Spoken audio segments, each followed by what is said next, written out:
Good morning, જય શ્રી કૃષ્ણ. સવાર પડતા જ પફ ખાધો, પછી ખાધો લોટી ચોકો પાય અને પછી નીકળી ગઈ હતી જોબ જવા માટે. અને રસ્તાનો વ્યૂ કંઈક આવો હતો ને વડોદરામાં બની રહી છે મેટ્રો. પછી ચા પીધી ને સમોસા ખાધા જોબ પર બપોરે લંચમાં. પછી લાવી હતી ખીચડી તો એ ખાધું જમવામાં. પછી સાંજે પાછી ચા પીધી, ચ્વિંગમ ખાધી.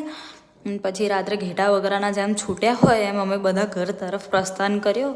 પછી હું ગઈ હતી આજે બહાર જમવા મારી ફેવરેટ જગ્યાએ. ઘરે ગઈ તો પીઝા મંગાવ્યા હતા. પીઝા હટના પીઝા મને બહુ જ ભાવે છે, તો બસ પીઝા ખાધા અને આમ ફૂલ્લી એન્જોય કર્યું, કારણ કે બહુ દિવસ પછી પીઝા ખાધા હતા લિટરલી. પછી બેન લાવી હતી ડેરી મિલ્ક, તો બસ એમાંથી એની જોડે ઝઘડો કરીને બાઇટ લીધું. એવું મને બાઇટ આપતી નથી. પછી ચાલવા નીકળી ગઈ હતી. ચાલવા નીકળીને મસ્ત આમ સુકૂન ફીલ થતું હતું, કારણ કે બહુ દિવસ પછી ચાલવા નીકળી હતી. પછી ઘરે ગઈ અને મેચ હતી તો એકદમ ખુશ થતી હતી, કેમ કે આપણે જીતી ગયા છે. Bye bye everyone, thank you for watching, love you, subscribe for more.